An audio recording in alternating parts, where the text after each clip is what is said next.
Hello et bienvenue chez Éclosion, le podcast où je te partage l'art d'aimer la vie. Moi c'est Chloé, praticienne en soins énergétiques.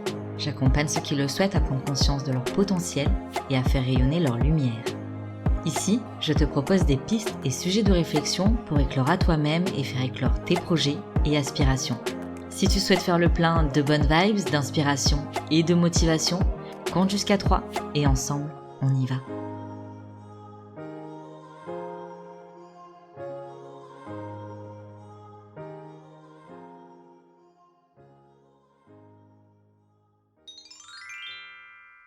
La peur de l'échec ou la peur de la réussite? Dis-moi, c'est quoi qui t'effraie le plus? Est-ce que l'échec nous effraie parce qu'il remettrait en doute nos capacités? Est-ce que l'échec nous effraie parce que cela donnerait une occasion aux autres de nous juger? Si on regarde la définition de l'échec dans le Larousse, ça donne ça. Résultat négatif d'une tentative, d'une entreprise, manque de réussite, défaite, insuccès, revers, subir un échec. En mot contraire, on a réussite, succès, victoire. Ok bon. Viens aujourd'hui, on va se placer d'un autre point de vue, pour essayer d'avoir une vision plus globale et peut-être se rendre compte que l'échec n'est jamais qu'un échec. Déjà, viens, on va se placer juste ici. Tu vois, de là, l'échec est opposé à la réussite. L'échec, c'est quelque chose qu'on subit. L'échec, c'est quelque chose de négatif. Alors maintenant, viens, on va se placer juste là. Juste un peu plus loin, un peu plus haut, après l'échec. Tu vois cette personne qui a échoué à l'instant précédent? Regarde-la maintenant. Elle s'apprête à retenter l'expérience. Ou pourquoi pas, à en tenter une nouvelle. Ce qu'elle a appris de l'expérience passée lui a apporté de nouvelles qualités, de nouvelles compétences, d'autres façons de percevoir. Cela lui a apporté la connaissance. Est-ce que si une expérience nous apporte quelque chose de positif, on peut vraiment dire que c'était un échec? Est-ce que finalement, du coup, ça serait pas une réussite? Mais d'ailleurs, la réussite, c'est quoi? Alors pour ce mot-là, dans le même dictionnaire, on a 3 définitions différentes. Pour dire que la réussite, ça peut être vaste quand même. La première, succès, résultat favorable. La réussite d'une entreprise, réussite à un examen, réussite sociale.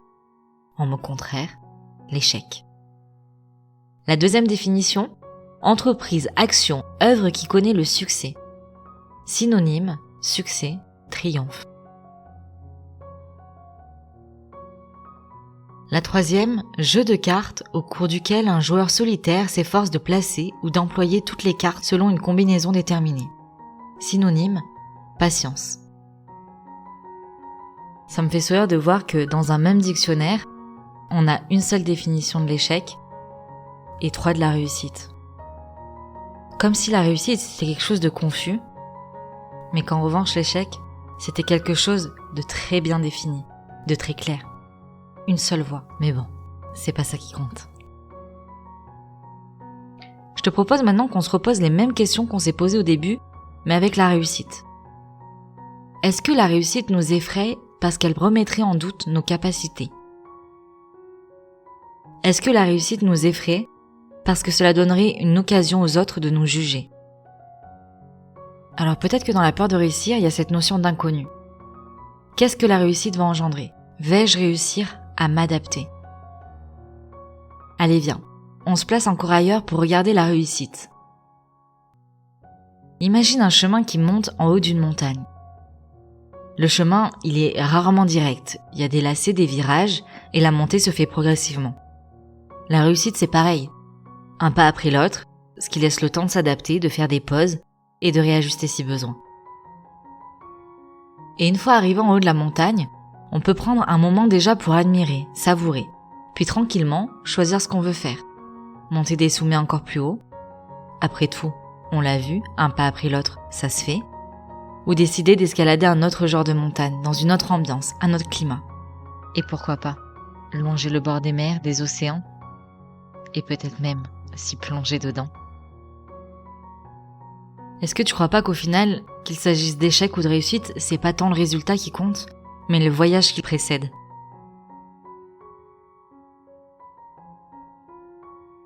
Après, il y a une autre question que je me pose aujourd'hui.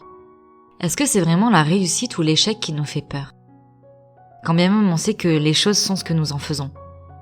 Un échec peut devenir une réussite, et une réussite, un échec. Tout dépend de notre point de vue, de notre attitude. Est-ce qu'au final on n'aurait pas plutôt peur de notre pouvoir, de notre responsabilité face à notre vie? Parce que la réussite comme l'échec, on les place où on les veut nous-mêmes, non?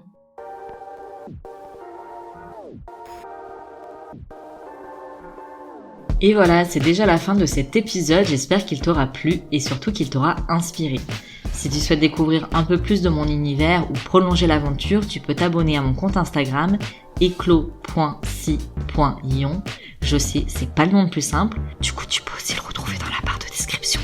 Dans tous les cas, on se donne rendez-vous la semaine prochaine pour un nouvel épisode et d'ici là, je te souhaite une belle semaine et t'envoie full love sur ton joli cœur de doué. Prends soin de toi.